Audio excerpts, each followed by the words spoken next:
Halo semuanya, kami dari kelompok 5 dengan saya sendiri, Anak Agung Desakti Padmeoga dengan NPM 2207 11684. Nama saya Ragi Restianda dengan NPM 2207111672. Kami di sini akan mempresentasikan hasil proyek kami berupa permainan kartu yang kami beri nama Nusa. Di era globalisasi saat ini, penggunaan gadget kian marak terutama di kalangan pelajar SMA hingga mahasiswa. Mudahnya informasi juga menyebabkan masuknya budaya asing begitu cepat. Hal ini tentunya berbahaya apabila berkelanjutan. Oleh karena itu, permainan ini kami bentuk untuk meningkatkan rasa kebersamaan dan kedekatan antar satu sama lain, terutama bagi anak generasi zaman sekarang yang terlalu berlebihan dalam menggunakan gadget mereka, sehingga membuat mereka cenderung individualis dan rawan menderita kecanduan terhadap gadget.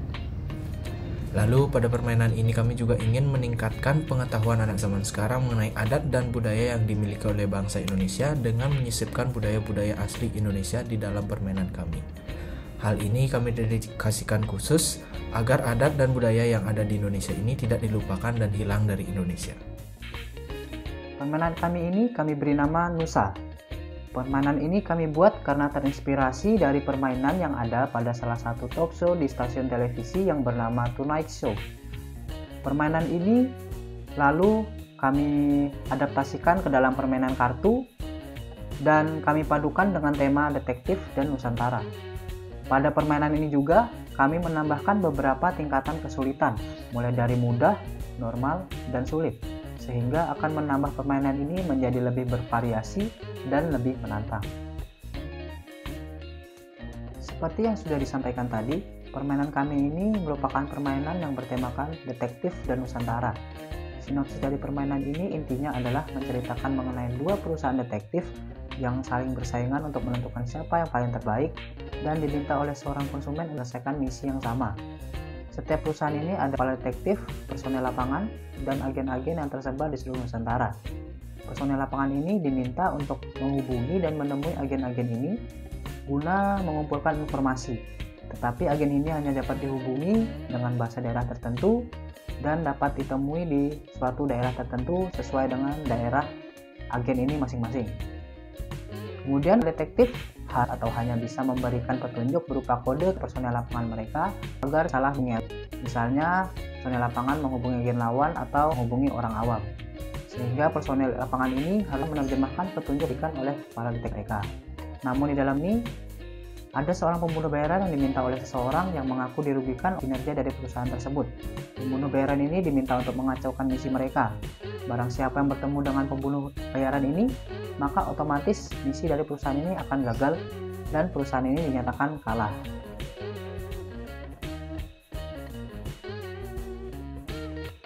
Selanjutnya kita masuk ke kelengkapan permainan. Apa saja yang ada di dalam kotak penjualan? Di dalam kotak penjualan berisi 4 jenis kartu, yakni kartu tim yang berwarna biru dan merah yang masing-masing berjumlah 13 kartu. Lalu ada kartu korban salah sasaran berjumlah 9 kartu yang berwarna kuning. Kartu kata berisi kata yang harus ditebak berjumlah 64 kartu. Kartu pembunuh bayaran berjumlah 1 kartu berwarna hitam. Serta ada kartu kunci sebagai patokan jalannya permainan berjumlah 12, masing-masing tingkat kesulitan disediakan 4 kartu. Selain itu juga akan ada satu buah stand kartu berbahan plastik yang digunakan untuk meletakkan kartu kunci pada saat permainan berlangsung.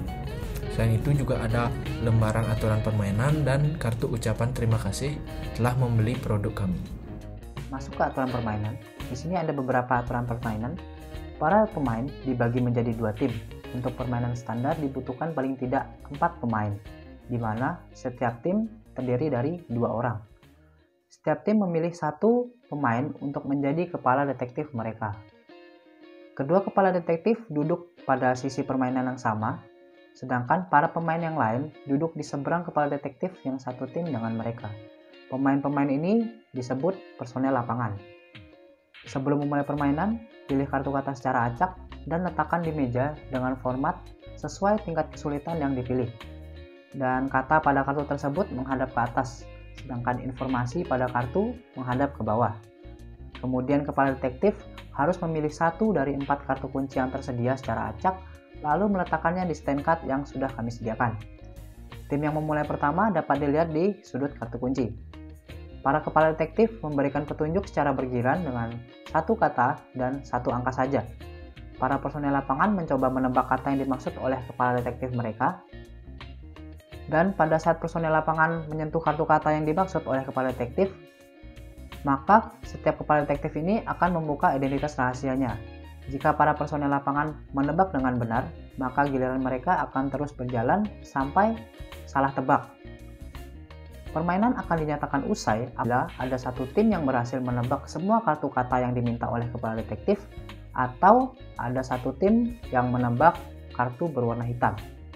Untuk lebih jelasnya, kita masuk ke simulasi permainan. Masuk ke simulasi permainan. Di sini misalnya dimainkan dengan 4 orang, ada A, B, C, dan D, serta tingkat kesulitan yang digunakan dalam simulasi kali ini adalah mudah. Langkah pertama adalah membagi tim menjadi 2, yakni menjadi tim biru dan tim merah. Misal di tim biru ada A dan B dengan kartu tim seperti ini, dan di tim merah ada C dan D dengan kartu tim seperti ini. Lalu berikutnya, masing-masing tim harus memilih satu orang sebagai kepala detektif. Misal di sini di tim biru ada A sebagai kepala detektif, dan di tim merah C sebagai kepala detektif.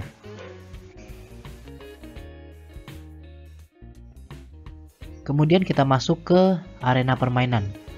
Para pemain duduk sesuai dengan posisinya. Kepala detektif berada di sisi permainan yang sama. Jadi kepala detektif berada di sini masing-masing tim. Lalu personel lapangan berada di seberang kepala detektif mereka. Kemudian ambil semua kartu kata yang ada, lalu kocok agar kartu tersebut dapat teracak secara sempurna. Kemudian letakkan di meja dengan format 4x4. Ini disesuaikan dengan tingkat kesulitan yang dipilih. Apabila mudah maka formatnya 4x4, kalau normal 5x5, dan apabila yang dipilih sulit formatnya 6x6. Dan sisa kartu yang tidak digunakan bisa dikembalikan ke dalam kotak atau dikesampingkan. Kemudian berikutnya ambil kartu tim biru dan tim merah yang masing-masing berjumlah 7, lalu diletakkan di depan kepala detektif masing-masing tim.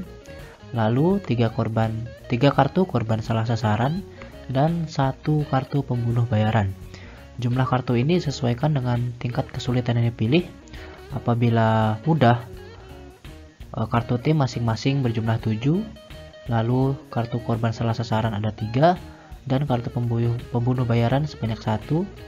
Apabila normal ada 9 kartu masing-masing tim, 6 kartu korban salah sasaran, dan 1 kartu pembunuh bayaran.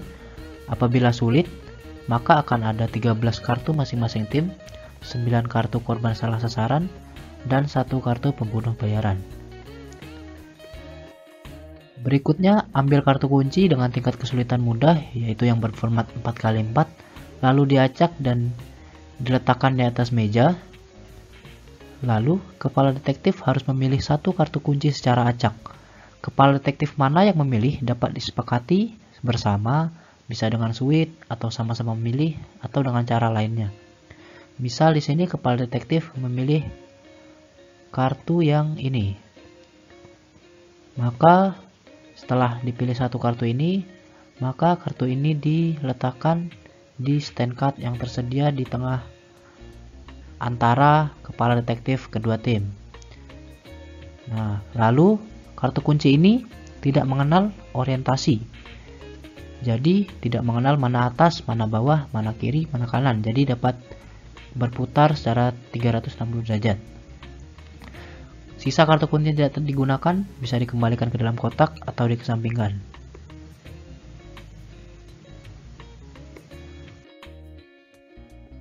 Setelah semua kartu tersusun, permainan pun siap untuk dimainkan.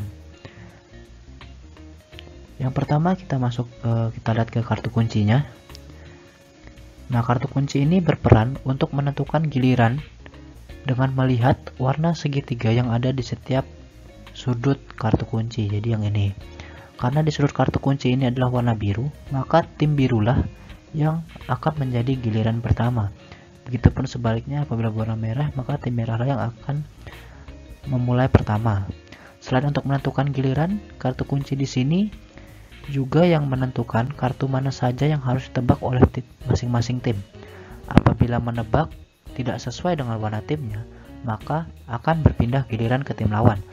Dan apabila menebak posisi kartu yang berwarna hitam, maka tim tersebut otomatis akan dinyatakan kalah. Kita masuk ke permainannya. Giliran pertama adalah kepala detektif tim biru.